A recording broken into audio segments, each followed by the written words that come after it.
And a very good evening to you. Welcome to TV47. And of course, we will be entertaining, educating you, and giving you the latest on what's happening in the country when it comes to business, when it comes to sports, as well as what's happening in the political scene. I am Shiksha Arora. And yes, this is the time that we'll also be giving you the latest when it comes to matters, recycling and environment. So if you are somebody who is all about going green, you are an environment lover, well, this is the right place for you, as we'll be having our Green Fix later on. And of course, right here, right now, there is a big question that I want to ask you. So here is the question tonight. So it's as simple as this. Now, which methods do you use to curb air pollution? Once again, which methods do you use to curb air pollution? It's as easy as that. We'd love to hear from you. Remember, at TV47 Kenya, that's how you can find us on all social media platforms. You can look for us on X as well at TV47 News. So once again, would you be knowing the appropriate ways on how to curb pollution? We'd love to hear from you. Your thoughts are always very valuable to us and much appreciated. Do let us know. You can also text us. You can also find us on WhatsApp. The hashtag right here is Daily Report. We'd love to hear from you at Shiksha Arora as well. So yes, once again, the big why tonight on Green Fix. What ways do you use to curb pollution? Get in touch with us. For now though, it's time for the highlights.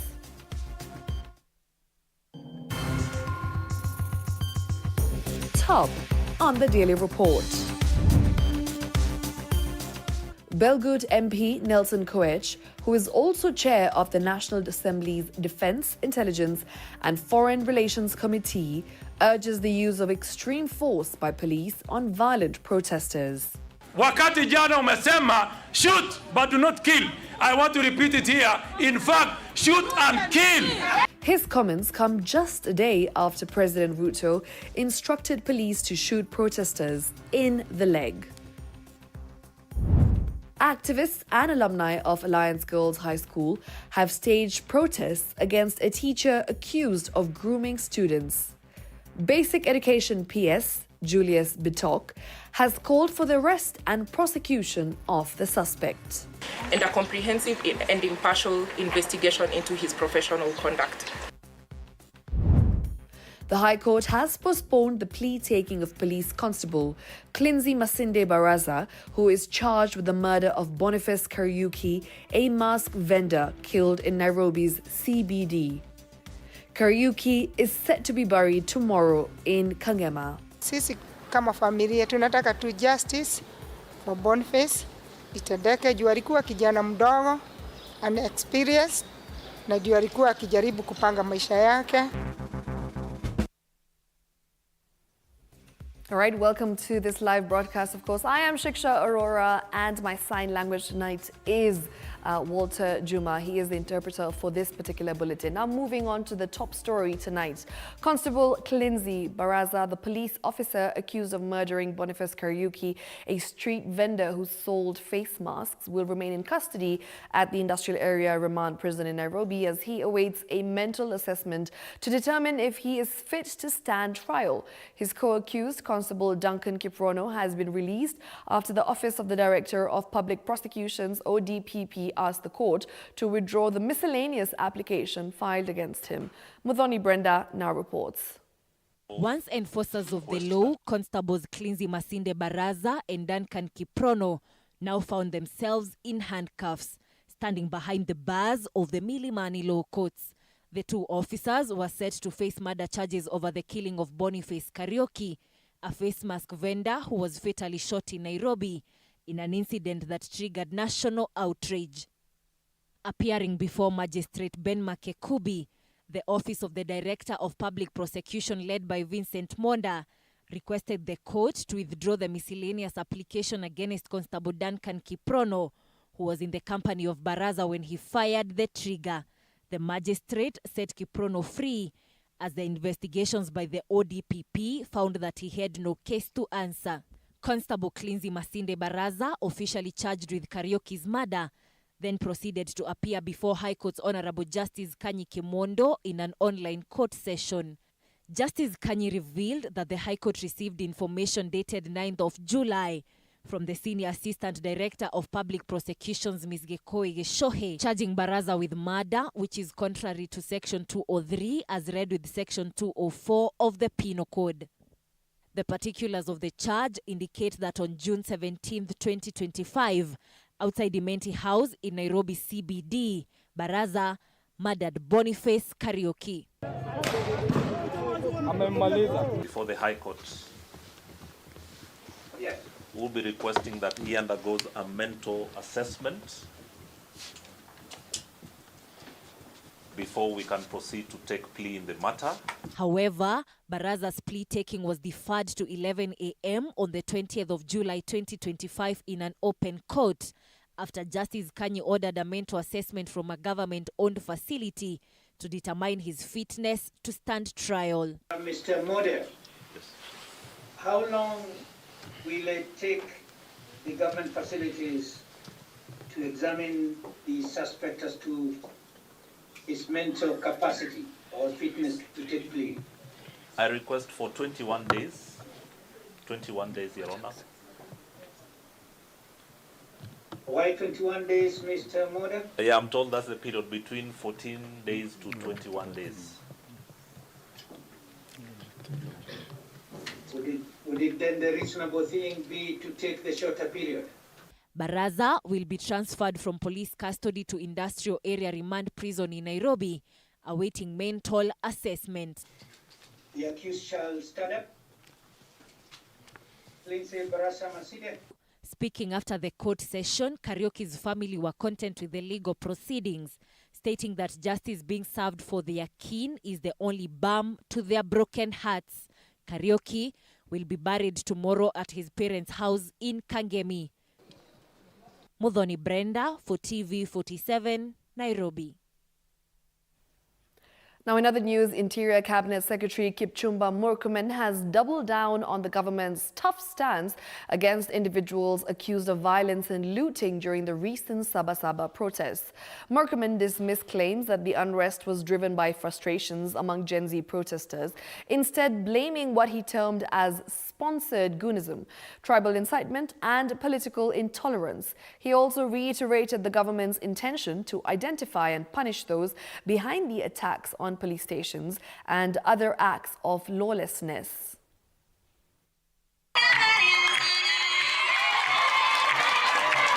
Interior Cabinet Secretary Kipchumba Murkomen has reiterated that the government is monitoring individuals who caused chaos during the July 7th demonstrations, confirming that the suspects are firmly on their radar. That was an attempted coup, an act of terrorism, a failed attempt to change regime. And we want to tell it as it is, and we are not going to accept. We are not going to accept unconstitutional means of changing government. This idea of coming to Maandamano and saying we want police, we want to invade police station, we want parliament, we want to ban judiciary, and therefore we want to invade State House. That is not protest, that is not issues of grievances of governance. Murkomen, who was speaking during the official opening of Tarasa sub-county in Garsen constituency, Tana River County, called out political leaders who he accused of fueling and financing political standoff in the nation, telling them that their acts will not be tolerated. Ati Gen Z ndio walichoma kotini. Kama ni Gen Z, kwa nini Gen Z ya Tana River hawakuchoma kotini? Kwa nini ya Tana River hawakuenda kwa maandamano? Kwa nini kama ni Gen Z, kwa nini Coast mzima, Northeastern na sehemu zingine hawakufanya hivyo? Seemingly alluding to former Deputy President Rigathi Gachagua and his allies, Interior CS Kipchumba Murkomen urged Kenyans not to be misled into tribal divisions by political leaders. And shares and regions and tribalism, that is not acceptable. It is not going to be an excuse. We are not going to allow your ethnicism, your tribalism to become an answer to invade police stations, to fight police officers. This as he emphasized that anyone found guilty of invading or torching police facilities during the July 7th protest will face legal consequences.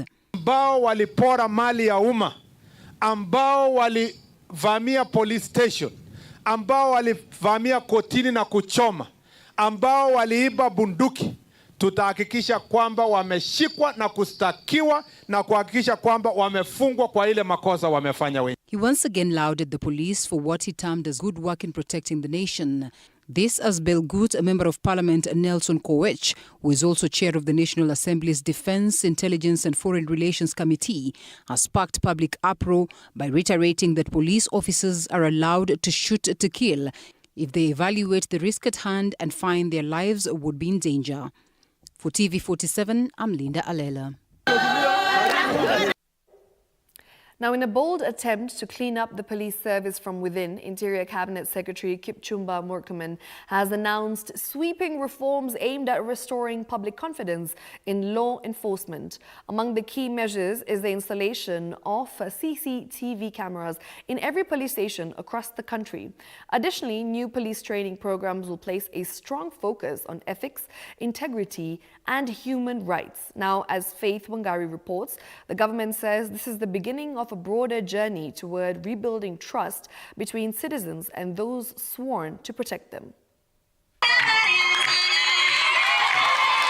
In what could be described as a watchful eye turned inward, Interior Cabinet Secretary Kipchumba Murkomen has unveiled a sweeping move to clean the house within Kenya's police service. Murkomen announcing a parallel initiative to strengthen police training nationwide, focusing on human rights, ethics and community relations. Tumesema kwamba police station zetu lazima ikuwe ni center of excellence.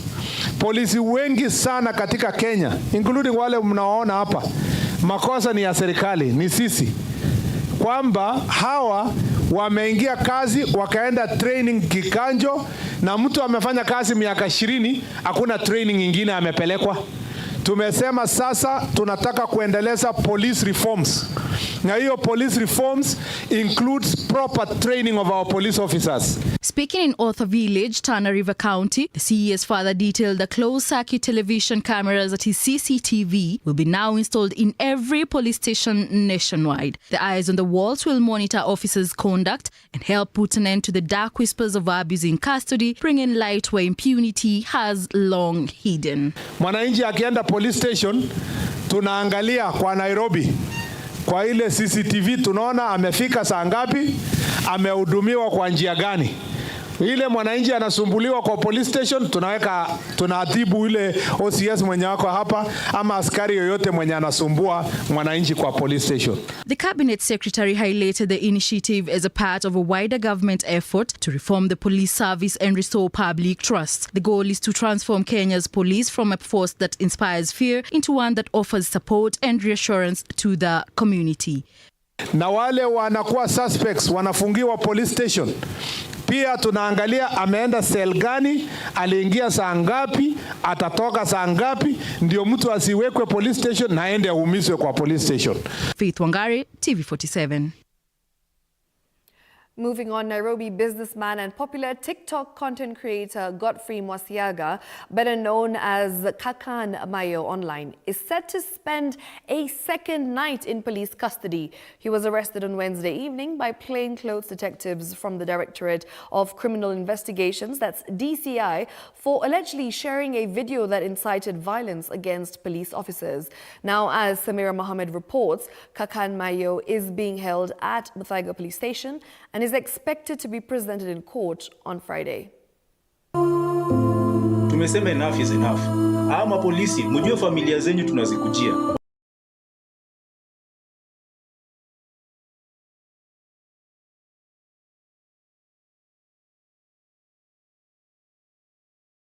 A statement that landed popular TikTok content creator Kakan Mayo in the hands of slurs from the Directorate of Criminal Investigations.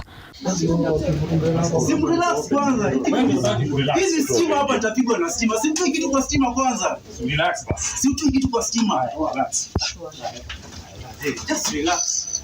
Mayo is now saying he did not know that those remarks would harm anyone in any way, but he was simply expressing his opinion as any citizen would. Kijana amesema aliojiwa kwa muda akiulizwa maswali kuhusu hizo tweets na whatever alikuwa ametuma, Yeye akamwambia yeye alituma kutoka kwa hiari ya ndani ya roho yake kuwa aliona labda kuna kosa ambayo inafanywa. Confirming their son's arrest, Kakan's family now says he was arrested on Wednesday evening by detectives from the Directorate of Criminal Investigations before being taken to DCI headquarters along Kiambu Road, where he was grilled up to midnight before he was transferred to Muthaiga Police Station, where he is currently being held. Asubuhi akatupigia, alihojiwa hadi saa 7:30 akaletwa police station Muthaiga. Memkia asubuhi mapema nikaja. Nikaona kijana wangu. Pointing fingers at the DCI, Kakan's family has slammed the investigators for neither booking him at Muthaiga Police Station nor presenting Kakan in court today. According to the DCI, Kakan will be presented in court Friday morning since he was booked at the Muthaiga Police Station on Thursday morning. Kotini tuna wale wanangoja kotini, sisi tumengoja kwa police station kutoka asubuhi 7:30 mpaka hadi saa hizi hawajakuja. Na yeye kule kwa polisi hajabukiwa. So ni shida ambayo tunatuelewi hiyo kesi yake ama statement wataandika mpaka lini. Na ninauliza watu ya DCI tafadhali harakisheni. According to the DCI, Mayo was tracked down to Kimathi House, where he had been operating a private office under the name Letapeleka Logistics, with authorities saying the arrest is part of a wider crackdown on individuals accused of spreading hate and inciting unrest amid recent anti-government protests in the country. Mayo's arrest came on the very day President William Ruto issued a stern warning to those behind violent attacks on police officers and the destruction of public property. Samira Mohammed for TV47, Nairobi. Now, in other news, after spending 3 days in police custody, Manyata Member of Parliament Gitonga Mukunji has finally been released on a cash bail of 300,000 shillings or a bond of 1 million shillings. In a ruling delivered by a senior magistrate at the Kahawa Law Courts, the first and second respondent were also ordered to be taken to hospital for medical attention as they await the processing of their bail. Meanwhile, the fourth respondent will remain at the Muthaiga police station until his cash bail is fully processed. Joash Ansare with the latest developments. Manyata Member of Parliament Gitonga Mukunji and two of his co-accused have been released on a cash bail of 300,000 shillings or 1 million bond for each as investigations continue. Each respondent BN is hereby admitted to bond of Kenya shillings 1 million with a surety of a similar amount or cash bail of 300,000 with provision of a contact person. In consideration of the health condition of the first and second respondents, Senior Principal Magistrate Kipkemoi Koech directed that they be taken to the hospitals of their choice, while the third respondent is detained at Muthaiga Police Station awaiting processing of the cash bail.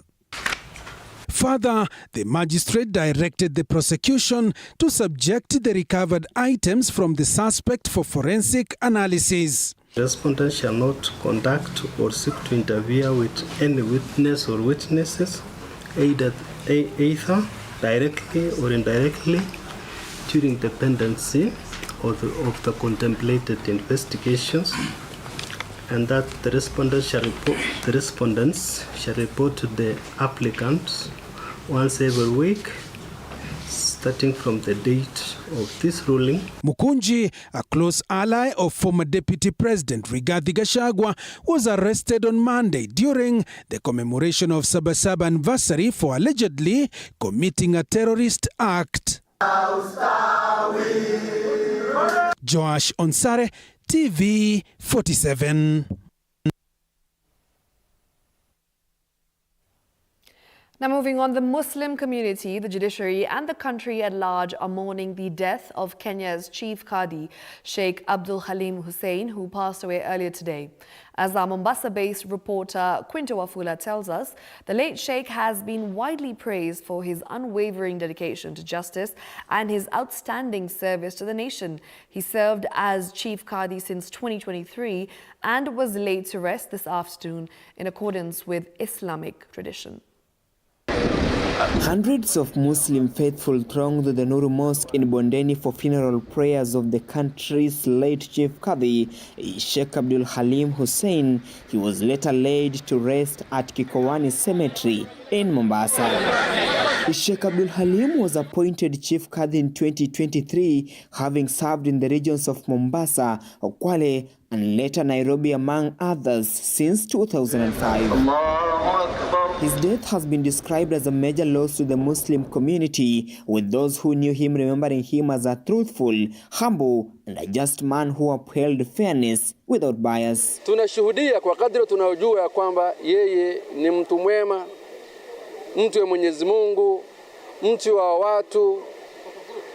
Mbali na hiyo ni mtu ambaye kwamba kazi yake ni hodari sana. Kifo ambacho ni pengo ambayo itakuwa imewekwa na ni uzito kwa kuja Chief Qadi mwingine. Various leaders have sent messages of condolences describing the late Sheikh as a symbol of integrity in leadership who played a significant role in promoting peace and social cohesion in Kenya, urging leaders to emulate him. Alikuwa anaweza kuunganisha watu pamoja na alikuwa ana mfumo mpya wa kazi kwa sababu alikuwa nyanjani kila wakati.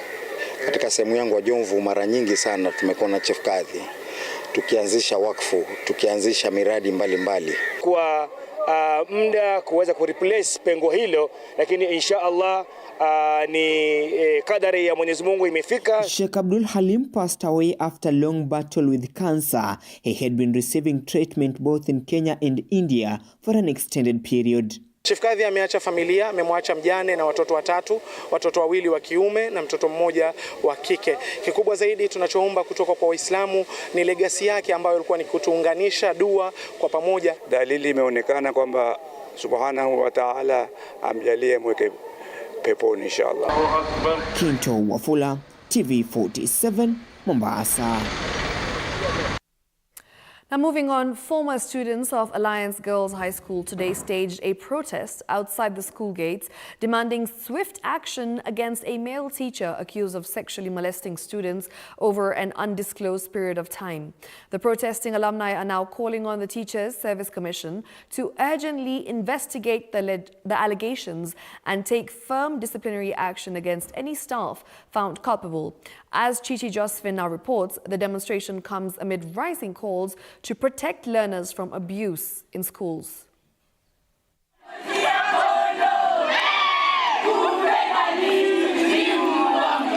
Protesters and a section of Alliance Girls alumni gathered outside the school's gate to protest over claims of sexual harassment from a male teacher who is alleged to have groomed and molested girls for an unknown period of time. Explicitly calling for the interdiction of Mr. Peter Arora in line with TSC disciplinary procedures. The school's Parents Teachers Association chairman confirmed that they have constituted an ad hoc committee in collaboration with COPAT, the Ministry of Education and Alumni, which has commenced investigations with an adequate report expected to be tabled by the end of next week. And as Parents Initiative, we have an ad hoc committee to look at it for safeguarding of the girls, for the current and for the future. Alumni advocate Zahra Nechesa, together with the class of 2010, announced plans to sue the school administration for allegedly shielding the suspect since 2011 in an effort to protect the school's reputation.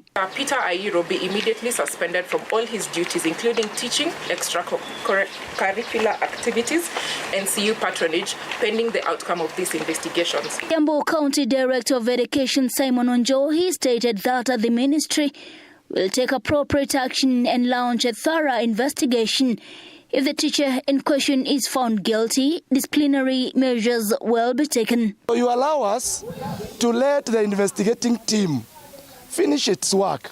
And I can assure you, the ministry, through our seniors, will act on all the recommendations. Basic Education PS Julius Bitok, while speaking at Kapkaros Bargetoni Secondary School in Nandi County, has called for the arrest and prosecution of the teacher, as he reiterated the government's policy on zero tolerance on teachers-students romantic relationships. To courageously go forward. Chichi, Josephine, TV47.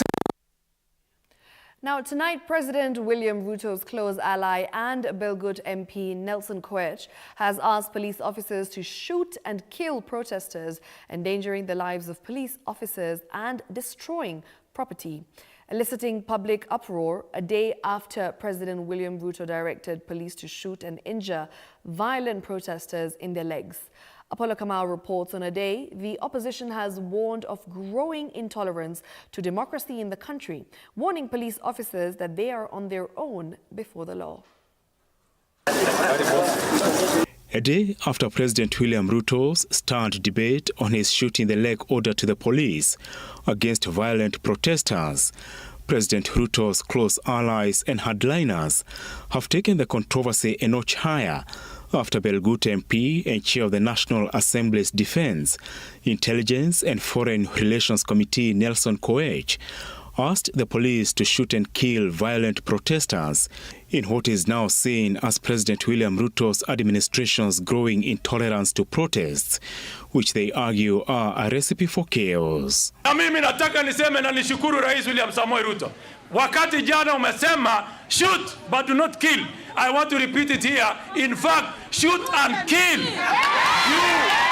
You cannot have someone coming after your life and you do not want to shoot and kill. You cannot have someone who is going to terrorize you and your family and you are telling me you cannot shoot and kill. You cannot have someone who is coming after your businesses armed and with weapons and you want to tell me that you cannot use shoot and kill.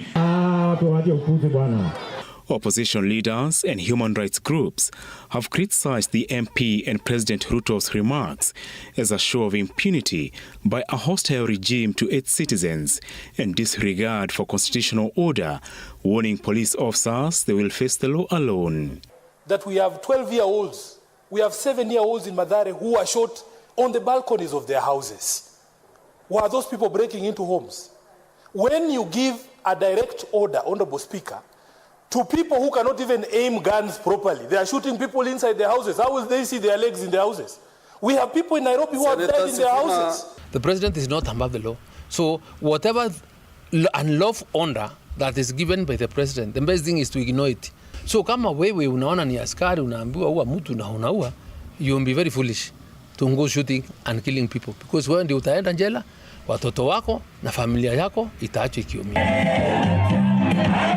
On a day Ruto's allies came out in a show of solidarity with the president, Interior Cabinet Secretary Kipchumba Murkomen and the president's allies, led by Speaker of the National Assembly Moses Wetangula, turned the heat on former DP Rigathi Gachagua, whom they claimed has fled the country after sponsoring goons in the Mount Kenya region to invade police stations and destroy property. It is unbelievable that in particular areas of the country, as some political actors organized goons to invade police stations, and yet some people are still pontificating and giving excuses of cousins and shares and regions and tribalism. That is not acceptable. The opposition has declared the Ruto administration as hostile to Kenyans, telling the president not to act with anger while addressing national issues. Apol Kamau, TV47. All right, of course, and that is all we had for you for now. Before we take a short commercial break, remember you can find us on all social media platforms at TV47 Kenya. And of course, you can tell us what your thoughts are regarding the news that we are showing you today. Of course, later on, we're going to be having Green Fix, and our very simple question for the day is, How do you curb pollution? It's as simple as that. Talk to us at TV47 Kenya, on X at TV47 News, at Shiksha Arora, and of course, do let us know your opinion on the same. For now, though, let's take a break, and after this particular break, coming up, we're going to be having this story.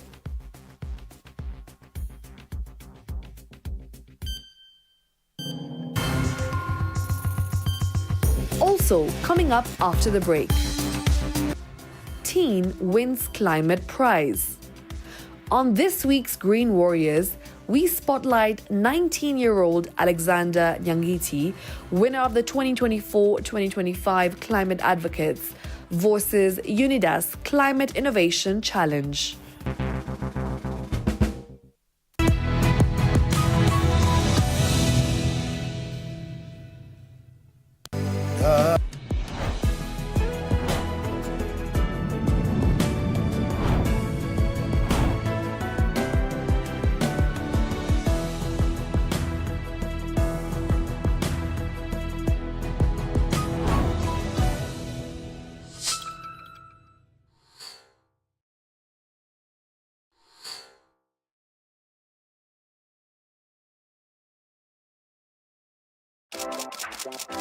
This is Kenya's #1 talk show, Dr. Fureke tonight. My name is the Eagle himself. Dr. Fureke is my name. We are flipping the script, but guess what? Or should I say, guess who is taking over tonight's show?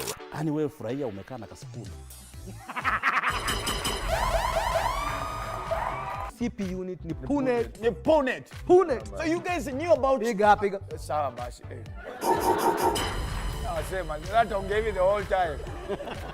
I don't want to go back to brokenness. Never. I just love the high life. Siwezi taka kuimagine ati nimesota. You'll have to watch to find out. Tune in every Wednesday from 7:30 p.m.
Success is not final.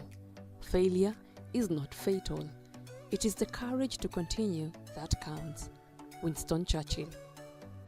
Enjoy uninterrupted live streaming of your favorite programs on TV47 and Radio 47 on the go with our new mobile-friendly website. Experience the future of broadcasting. Visit www.tv47.digital or scan this QR code and stream your way to endless news and entertainment. Welcome to the home of untold stories.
Welcome back. Now, the Bishop of the State House Interdenominational Fellowship, Bernard Njagi, has dismissed claims that the government is constructing an Anglican church at State House at a cost of 1.2 billion Kenya shillings. Bishop Njagi says the reported figure is exaggerated and that a budget of between 20 to 30 million shillings would be enough to serve the spiritual needs of the 300 to 400 families who are living within the State House compound. Now, as Paul Kirobi reports, the big question is, where exactly will the proposed church be built?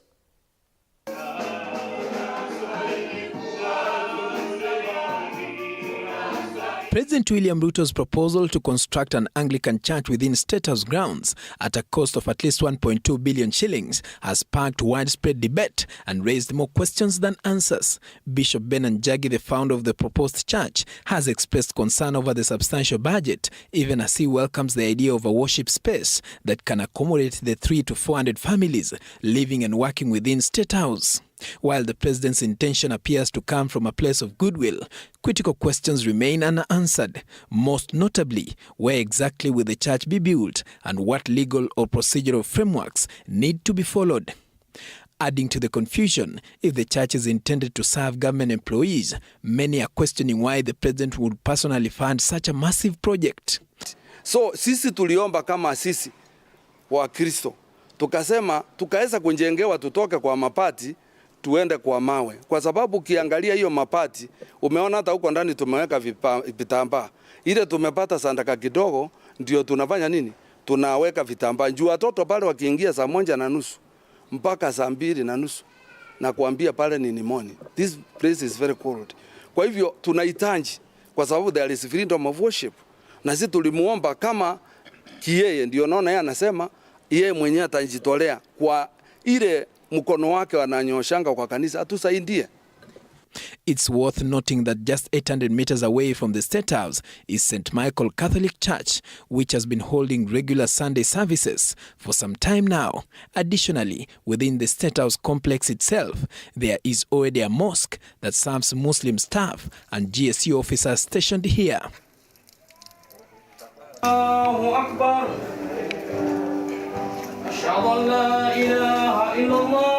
The Anglican Church in question was initially established in 2005 to provide spiritual support for staff, police officers, and their families working at State House. Before this, there was no formal institution to cater for their psychological and spiritual well-being. Bishop Njagi began his ministry with this community after his posting to G Company in February 2003, where he served at former President Mwai Kibaki's residence. The issue of President William Ruto's close ties with churches continues to spark debate across the country, even as the president is seeking another re-election come 2027. Paul Kirobi, TV47, State House, Nairobi. Now, Attorney General Dorcas Oduor has officially submitted 3 important legislative proposals to Parliament: the Anti-Corruption Law Amendment Bill, the Whistleblower Protection Bill, and the Public Participation Bill. Speaking at a public engagement forum in Nairobi, the AG emphasized the need for a strong, consistent, and enforceable framework to guide public participation across all levels of government. She noted that while progress has been made in engaging citizens, the proposed laws include provisions for sector-specific regulations to ensure they are practical and adaptable to different contexts. In the same breath, I wish to acknowledge and commend the collaborative effort that went into the Whistleblower Protection Bill and the Anti-Corruption and Economic Crimes Amendment Bill, both of which were also subjected to broad-based public participation and have since been revised accordingly and transmitted to Parliament. Indeed, these bills are crucial in strengthening our anti-corruption architecture by providing protection to individuals who disclose wrongdoing and closing legislative gaps that hinder effective prosecution and asset recovery. These legislative developments reflect our commitment to aligning the legal framework with the aspirations of Kenyans, while reinforcing accountability, transparency, and integrity in public service. Allow me at this juncture to acknowledge and extend our sincere appreciation to our development partners, including the German government, through GIZ, the European Union, the United Nations, whose early stage support has been instrumental in laying the foundation for our ongoing reforms. Now, family, friends and colleagues from across the country gathered in Nairobi on Thursday to celebrate the life of constitutional lawyer and human rights defender Feroz Noraji, who passed away in April while undergoing treatment in the United States. During the memorial, speakers remembered Feroz as a principled, justice-driven legal mind who upheld the dignity of others, both inside and outside the courtroom. Even critics of the current government used the platform to quote his timeless beliefs, drawing links between his legacy and the ongoing political unrest in the country. I consider myself very lucky and honored to have been able to share both serious and light moments with him before he left. Feroz was one of those human beings who come after a long time. But I am so glad that I see Feroz in members of his family, not just the physical appearance, but the core traits of Feroz are not gone. Honorable Kalonzo Musyoka and Eugene Wamalwa. This demonstrates the respect that the bar and the judiciary had for Mr. Feroz Noraji. It is very important that we also remember the people who are betraying the struggle of the young people of this country. And if Feroz was here today, one of the things that he could say, that this is not a Gen Z struggle. It is the struggle for the country, for our beloved country. It is the struggle. Kericho Deputy Governor Engineer Fred Kirui has come out publicly to express frustration over what he terms as being deliberately sidelined from county operations by his boss, Governor Eric Mutai, for the past 1.5 years. Kirui claims that the governor has consistently ignored his calls, leaving him with no option but to operate from his rural home in Kipkelion. He also revealed that he currently lacks official transport as all his government vehicles have broken down and are still stuck in the garage for repairs with no access to his official office. The deputy governor now spends his days running a dairy farm and using his home as a makeshift office to serve the public. Ile budget ambayo sisi iliwekwa katika ofisi ya governor bado inatumika na naibu governor. Sisi hatujawahi kuweza kupata na imekuwa challenge kubwa sana. Na nimeweza kumwelezea gavana mara kwa mara, lakini hatujawahi pata jibu lolote. Magari zangu, miguu, ingine imemalizika miguu, ingine iko kule garage, imekaa karibu zaidi ya 1.5 mwaka. Na sasa nataka niseme ya kwamba tangu nilipoingia hiyo ofisi mwaka 3 zilizopita, mafuta peke yake nimekunywa lita karibu 300 liters ama less than 300 liters ama kitu kama hiyo. Haifika hata 500. Na ukiangalia gharama ya pesa ambayo imetumika ni pesa za mamilioni ya pesa. Kwa hivyo huwa najiuliza ni kosa gani nilimkosea governor mpaka labda hataki kuniona nikifanya kazi yangu rasmi. But nataka niwahakikishie wakazi wa Kericho ya kwamba wakati nahitajika kwa mambo yote ile huwa natumia pesa zangu, hata wakati naenda hizi sherehe za Madaraka Day, Mashujaa, Jamhuri Day, kwa hizo miaka zote huwa natumia gari yangu ya kibinafsi.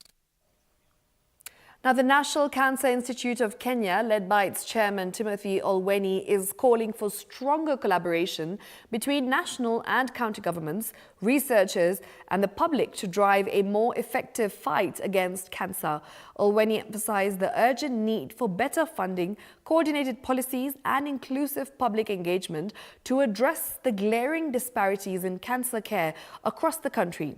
He made the remarks during a curtain raiser event for the upcoming second National Cancer Summit, scheduled for 27th of July 2025, an event expected to spark important dialogue around prevention, early detection, treatment, and survivorship. In terms of talking about the fragmentation that we have within our healthcare system in terms of how patients access care, it is important for us to dismantle those barriers in the cancer care ecosystem like I've mentioned. we also have to develop an equitable and integrated health system. We cannot treat cancer comprehensively if we are struggling to treat malaria, diarrhea, diabetes, hypertension. We definitely must make sure that our diagnostics are at the best at all levels. Treatment is curative and manageable when cancer is caught early, and also the cost of treatment is not as high. For me, one thing I urge my people is, let's go for screening when screening is called upon. Let's engage and have a conversation with all the stakeholders in the cancer space. There is a lot of stigma in the society. We as the cancer survivors, we stand in the gap so that for those who are on with the treatment, when they see us, they really come out clearly to say that if Mercy has survived for the 20 years, I can also walk the journey.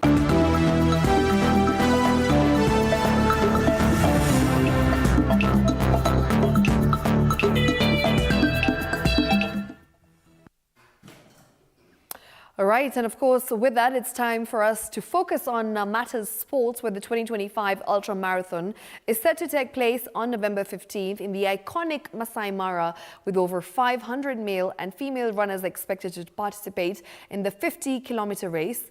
Athletes from around the world will be competing not just for sport, but to support conservation and community development projects in the region.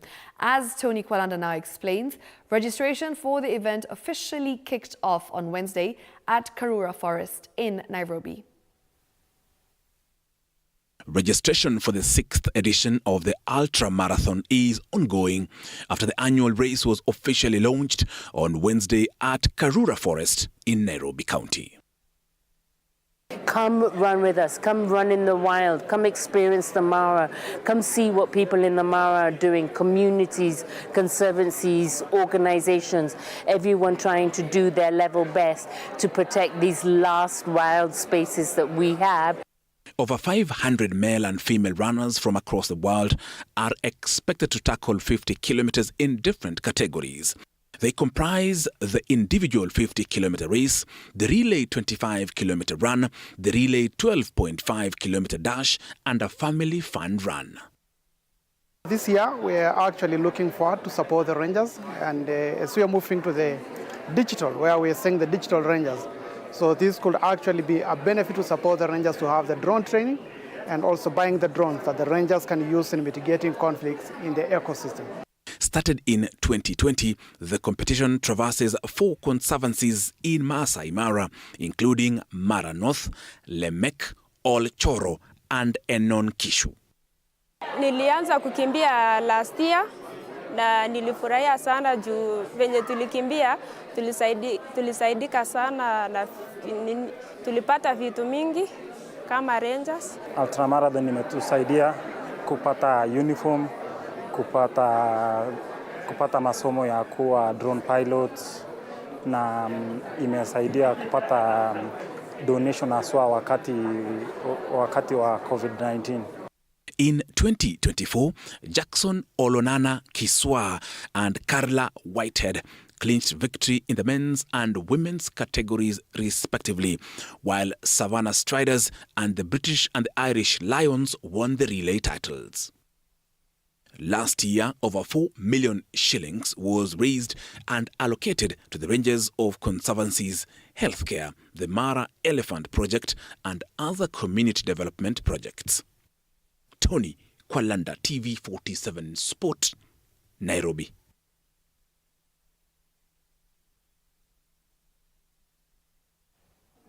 Now, with just 23 days remaining to the kickoff of the Africa Nations Championships, that's CHAN, Kenya's national football team, Harambee Stars, has entered residential camp in preparations for the tournament. Now, the main event, the team will travel to Tanzania for a 2-day invitational tournament featuring Uganda, South Sudan, and the hosts. This is an event that will act as a build-up for CHAN. The CHAN tournament, co-hosted by Kenya, Uganda, and Tanzania, runs runs from August 1st to August 31st. Kenya will face DR Congo on August 3rd in their opening match at the Moi International Sports Center, Kasarani, followed by matches against Angola, Morocco, and Zambia. Meanwhile, Harambee Stars have moved up 2 places to position 109 in the latest FIFA rankings following a goalless draw in a 2-1 win over Chad during the June international break.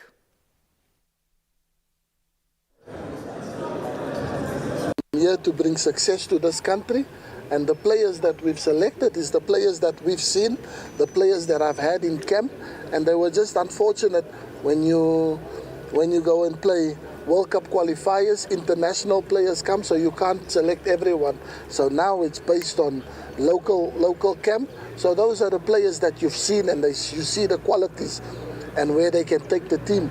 So do you risk taking someone based on a couple of good games, or knowing what you're going to have when you've seen players? And that's how we selected.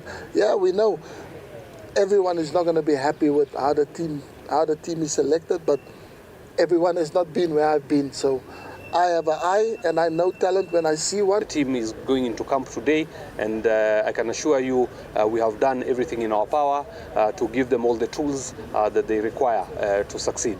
We have now inaugurated and flagged off Harambee Stars to go to camp.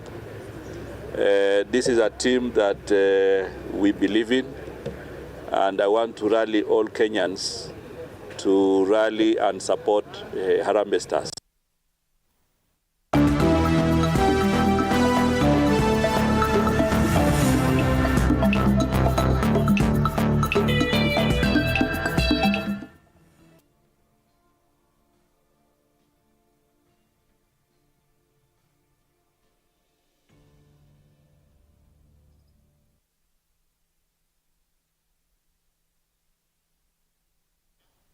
All right, and of course, with that, it's time for us to shift gears into matters, of course, sustainability and being green and, of course, being environmentally friendly. So I'm talking about Green Fix. So before we get on to the short break, I have the question for the day, that is the big why. Which methods do you use to curb air pollution? We'd absolutely love to hear your feedback and your thoughts. You can find us on social media. That's at TV47 Kenya on X, as well as on Instagram and Facebook. And you can also find us live. We are currently streaming this particular bulletin live on YouTube at TV47 Kenya. Do leave us a comment and tell us what your thoughts are on the big why tonight. Which methods do you use to curb air pollution? Alternatively, you can text us or you can also WhatsApp us.